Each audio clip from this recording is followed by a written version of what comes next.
Hey, it's Todd again. So here's another question I get often. And the question is, hey, I know interest rates move up and down, but how do different lenders price loans? Because it's really hard to compare different rates among different lenders in a market that moves up and down. So that's a really good question. So in general, interest rates do move up and down every day. But remember, different lenders price loans based on a lot of different factors. And so the rates can vary amongst lenders. So let's talk about that a little bit. So lenders, the income that they receive for each mortgage is very similar for most lending institutions. So it's all about the same. But the rates can vary because of the layers that each lending institution adds on to each loan to determine the final pricing. So these layers are actually called margins. So margins are factored in based on company costs from things like leases, operation efficiencies, desired net revenue, volume, processing. All these different factors go into the cost to originate a loan that is baked into the final price. So overall, companies that typically have higher costs tend to have a little bit higher of a rate. So that's kind of a generality.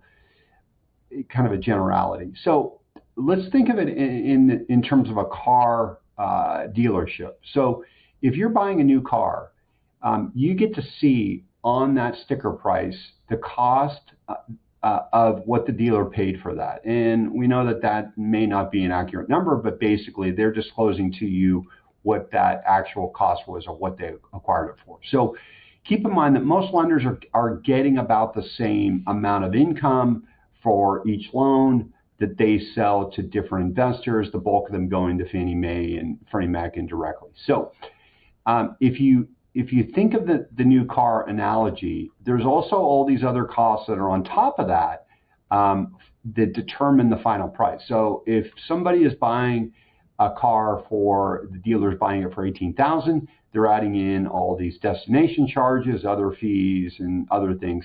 So the sticker price may, in fact, be $20,000. So think of it in that way. But also keep in mind, too, if you go to 3 different dealers, that same car, although the dealer purchased it for about the same amount, they could offer it for maybe $22,000, $28,000, $25,000. So you could see 3 different prices for that same car based on the dealer's cost as well as what their profit margin wants to be. So this actually happens with rates as well. So what happens is if the lender purchases a loan for the same amount, they may offer that same price for 4.25, 4.5, or even 4.75 at no points. So if you keep in mind that in general, most lenders are going to purchase a loan and they're going to add about 300 to 600 basis points in total to determine the final price. And 100 basis point equals about a point. So the numbers are not important, but just so you know, that's about what the add-on is in terms of what lenders are purchasing and what they're offering rates at.